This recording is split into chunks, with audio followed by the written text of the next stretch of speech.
Hey y'all, welcome to this week's episode of Herbal Medicine 101. And this plant I am holding right now should appear very familiar to you in the year 2026. Are we 26 now? I don't even know. in America, and of course in South America, Asia, many parts of the world, and Europe as well. But just a couple of decades ago, you would not have found this on a grocery store shelf in most of the United States. Certainly not in Canada. Definitely in Mexico and South America. Now, California and parts of Texas, New Mexico, Arizona. Why is that? This plant we know today as cilantro. It was very popular in South American and Mexican food. It has never been popular in its green form in the entire history of mankind, from ancient, let's say, Europe, Central Europe, going all the way over to, the Asian subcontinent west until very recently. In fact, they did use this plant, but they didn't call it cilantro, and they didn't use the tops. They used the seeds, and it was known as coriander. Yes. Cilantro and coriander are the same plant. For a time, when the English started having contact with Asia, it was known as Chinese celery. If you go to an old cookbook and it calls for Chinese celery, you're like, what the heck is that? It's cilantro. That's the green parts. But anything Greek, Roman, German, English, French, any old herb or plant book, botanical, anything, this is going to be called coriander, and it's basically going to be stated that the only parts eaten by humans are the seeds. You may read that the tops were very popular with ducks and geese and such as that. It's an extremely interesting herb. This is not just an ingredient in your salsa. Trust me, and it will be for me. I mean, when I'm done with this video, I'm going to go chop this up and make some pico de gallo. I mean, sometimes I'm going to do a salsa with, charred roasted vegetables and pop it in the blender. Most times I'll just take tomato, jalapenos or serrano, whatever, fresh hot peppers I can get, garlic and onion, cilantro, salt and pepper. I'm going to leave anything else. Oh, lime juice or lemon if I happen to have it. Just the juice of whole lime. Chop everything up fine. Eat it on chips, eat it on tacos, eat it on everything. I love pico de gallo. I do enjoy a really good salsa. I love a salsa verde. But see, that's new tastes for most Americans, relatively speaking. I mean, if you grew up in, California in the 50s, if you were a white guy, you probably didn't eat a whole lot of tacos. If you happen to live more near like a Mexican-American neighborhood, maybe you did, right? I mean, like my favorite, processed packaged salsa is al pato sauce, which was invented, branded, marketed in, I guess, Los Angeles about 1920. So, I mean, really, this has been part of our cuisine for going on 100 years. But unless you were in, Southern California, unless you were in parts of Texas and the Southwest, unless you were of Mexican or South American heritage, this was not part of your diet. Or Chinese. Maybe if you were Chinese. The reason why. All right, now I'm going to get into the medicinal properties here in a minute. Don't worry. The reason is genetics. Now, this is kind of weird, right? Depending on your heritage, that dictates how many taste buds you have on your tongue. And that dictates how you taste flavors. The French, Austrians, certain cultures in Europe have far more taste buds than, say, the English and certain other cultures of Europe. That's what makes the food so very different. The Swiss are known to have many, many taste buds. Some cultures, like I think this just comes to mind. I could be wrong. Don't get upset with me if not. I'm thinking Kazakhstan. Where was Attila the Hun from? It would have been not modern day Hungary. It would have been the Asian subcontinent near them. Compared to other Asian cultures, if I'm not mistaken, that specific tribe has fewer taste buds. And it's totally, it varies. It can actually vary within a family, within your own family. Like my grandmother was a great cook. My mother's a great cook. My aunts don't taste food the same way as my mother did. My uncle did, but not my aunts. So it can really vary in a family. Well, if you are of European heritage, more likely than not, the first time you tasted cilantro, it tasted like soap. And then you got used to it. And oh, it's a wonderful floral smell, and I can't imagine living without it. I love it. The ancient Greeks would not touch the tops of this. And in fact, the word coriander that is used for the seeds, that was widely used in making pickles and preserving meats and such as that in ancient Greece, actually comes from the same Greek word for stink bug. Stink bug. Like if you ever stepped on a stink bug and it like puts out a skunk type scent, it's sort of a herbaceous, bitter scent. It's not like skunk necessarily. That kind of smells more like coffee, if you get a little whiff of it. It's really a little metallic. It's really weird, right? So if you are of Greek heritage, it may well be that this stuff still smells to you like a stink bug, and you're not going to like it. If you're of Asian or South American, Mexican, etc., like Native American even heritage, because so much of, well, really all Native Americans from Alaska down to Argentina come from Asia originally, whether they came across on the Bering Strait from Russia or they came across as Polynesians on the oceans.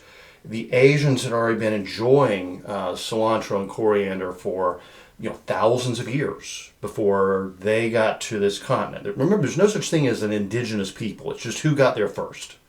The people living in China today were not the original people of China. The people living in England today are not the original people of England. The people living in the United States today that may be, Cherokee or Choctaw or whatever, not the original people that just got here first.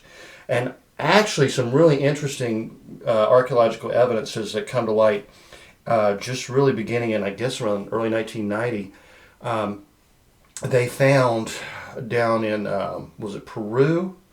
I can't remember, somewhere in South America, I'm thinking it's closer to the West Coast, a medicine bundle with herbs, medicinal mushrooms, etc., that had been rolled up and put in a dry cave for storage that was more than 10,000 years old. And you may think, well, yeah, there could have been natives in that area 10,000 years ago. Well, here's the interesting thing. A lot of what was growing in that region wasn't native to that region, or indigenous, or whatever you want to call it, right? Everything comes from somewhere else. All the plants got here at some point too. There's no one plant that we can say that started right here, unless we can find fossil records, right? Seeds go on birds, animal fur, blow with the wind, get swept. Little seeds get swept up in clouds and rain down and can travel thousands of miles. So we're talking really thousands of years before archaeologists even believe North and South America were populated. There were people here that had a sophisticated knowledge of herbal medicine and edible plants and all that, and medicinal mushrooms, that were not only growing things or harvesting things in their area, but were trading with people throughout the South American and North American continent. Where the heck did they go? Did the people who then came across the Bering Strait wipe them out? And that was not uncommon. Native American tribes were constantly warring, taking each other as slaves. We keep finding bone pits with human teeth marks on bones. A lot of people just went and invaded another tribe and ate them. The Aztecs were pretty famous for doing that to the Mayans and such as that. You may think, oh, Christopher Columbus was so bad for coming. Well, they had been doing that to each other for thousands of years, and so had my ancestors in Europe, and so have somebody else's ancestors in Asia and Africa. Don't think this is unique. That's just what people do. One tribe goes and kills the other tribe, takes everything they have, eats them, and erases all signs that they ever existed. And usually takes the girls as slaves, and that's the end of that entire civilization. And that's true on every continent, every race, and every people in the world. Nobody gets to feel good about that part of their heritage. It's shared in every single ethnicity everywhere in the world. Enjoying cilantro is not. You may think this smells horrible. You may think this tastes horrible. You may think that it's like a stink bug. What you cannot deny it's incredibly medicinal, and this is going to surprise you. Let me get to my notes. I want to run through the notes, and then I'm going to tell you something that's going to absolutely blow your mind. Okay. Now, I mentioned this is often used to be called Chinese celery. It is in the Apiaceae family. Most of our culinary and medicinal herbs will be found either in essentially the mint family or the celery family, or carrot family, or whatever you want to call it. Coriander, very good for the digestive system. Excellent for bloating and flatulence, diarrhea, and colic, and usually that just really means more indigestion. We're not really talking the colic that you find in infants. That actually has to do with the way the nervous system is connecting through the intestines. And in a newborn or a very young infant, the nerves may not have connected all the way yet, and they'll have like dead spots in the intestine, and things kind of get a little stuck there and cause them pain. There are good herbs for that. There's St. John's wort oil, there's chamomile, there are things you can do. This might help, it might not, but that's not what we're talking about when I say colic in this instance. This does, however, settle spasms in the gut. It's really good for the cramping that comes with diarrhea and gaseousness. They're very good for nervous tension. Both cilantro and dill as well. Celery have very good nervine and sedative properties. This one is actually a little more powerful than most. The seed, of course, is aromatic, carminative, expectorant. Coriander seed is very good for getting the mucus up out of the lungs. Stimulant to the digestion, stomatic, it helps settle an upset stomach. It's more powerful than the tops. And when you take what's called a purgative, something that's going to be like a strong laxative, this kind of helps ease the cramping and pain. So a lot of times you put coriander, or the tops really, with something that's a little more powerful that when you really need to be cleaned out, Raw seed chewed has been shown to stimulate the flow of gastric juices, and just like parsley, its cousin that we talked about last time, widely used in the ancient world for bad breath, especially when garlic's eaten. Now, let's see. Topically, let's talk about that. The seeds have been used as a lotion, used for bruises and poultice for rheumatic pains, as arthritis pains, and it's used in aromatherapy as an appetite stimulant. It has a wonderful perfumey smell as I drop it all over the place. I really do like the aroma of cilantro. Why is that? Well, my heritage is extremely mixed. Extremely mixed. You can look at me and tell, and I'm a Carol. You're thinking, oh, he's Irish, right? I'm actually about a third Irish, a third French, and a third English. But my French side of my family is of three different groups: Huguenot, Creole, and Acadian or Cajun. So some of my folks did actually come up from the islands. Around 1700, a whole branch of my family came up from the island of Guadeloupe, where they would have been eating tons of cilantro, which they had learned from the native peoples of the Caribbean islands and surrounding areas to learn to love and use. And so I think, I had a little advantage that way. I've also got a little Native American, and, somewhere back in my lineage, there's a Spanish, there's Spanish, there's a little Jewish, there's a little Polish, but predominantly English, Irish, and French. And the French side, because of the Creole connection, would have been using this a lot. And actually, the Irish married the Spanish, and who knows, maybe the Irish picked up on some of the Spanish use for this in the New World as well. But I don't know, because that's really going back like hundreds of years ago, before Spain ever discovered South America or anything like that. But anyway, the seeds of this plant are highly narcotic, believe it or not. The coriander that you put in your dill pickles, at least I do. I always got to have coriander and mustard seed in my dill pickles, right?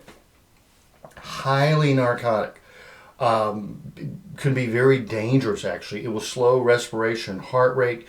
It gives a stupor. It can cause unconsciousness, dizziness, hallucinations.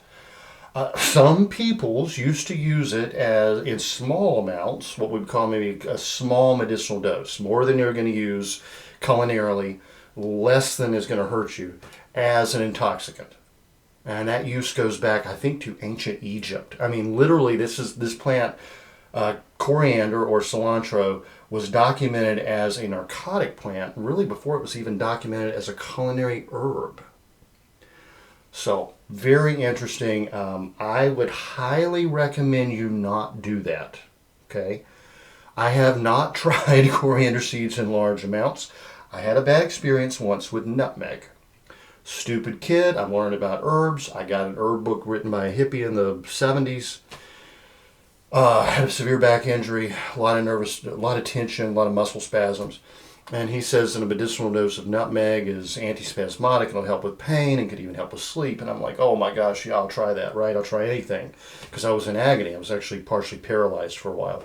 I was dragging a leg behind me. Long story. It's in my book if you ever want to read about it. Anyway, I took what's called a medicinal dose of nutmeg, and it was the worst experience I've ever had in my life.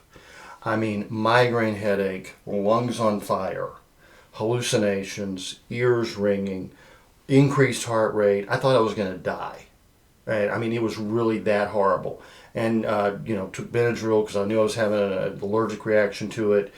And I like nutmeg. I put nutmeg in a lot of stuff. I put it in, like, anything from my mac and cheese and bechamel sauce to, beverages and such. I add cookies and cakes. I love nutmeg. Medicinal doses are always extremely different than culinary doses. And cilantro is one you shouldn't use when you're pregnant. It has some contraindications, but always remember we're talking medicinal dosages. If you're going to make some salsa or some pico de gallo, a little salsa verde with some tomatillos, and you want to take this amount, chop it up, throw them in there, you're probably just fine. But as always, especially when it comes to pregnancy and such, talk with someone who really knows about herbs in relation to pregnancy. I'm going to see if there are any contraindications in my notes. Known hazards: the plant can have a narcotic effect if eaten in large quantities. I would, as I said, I really would not try that if I were you. And I do think they're talking the seed as opposed to the tops. And the seed, when you buy it, is dry and hard. And I think you're going to have, even if you really tried to use it that way, you're probably going to end up breaking out most of your teeth before you get any effect on it. But that use was known as far back as like ancient Babylon. I mean, for thousands of for thousands of years, people recognize that property of the plant. Love it or hate it. This is an excellent medicinal herb. I want to mention one more. I forgot to even include this in my notes. It's in my books. This is one of the very best herbs for detoxification from heavy metals. If you've been exposed to lead or anything like that, cilantro, as much of it in your diet as you can stand. It can also be used to clean heavy metals out of the soil. When the plant grows, it'll actually absorb them. In that case, you want to then remove them. Don't just compost them back in the soil, or those heavy metals are going right back down. This plant has been shown to help detox from radiation. It's one, along with parsley, probably our two most effective detoxifying herbs that we normally grow in the garden. These are really, really fantastic.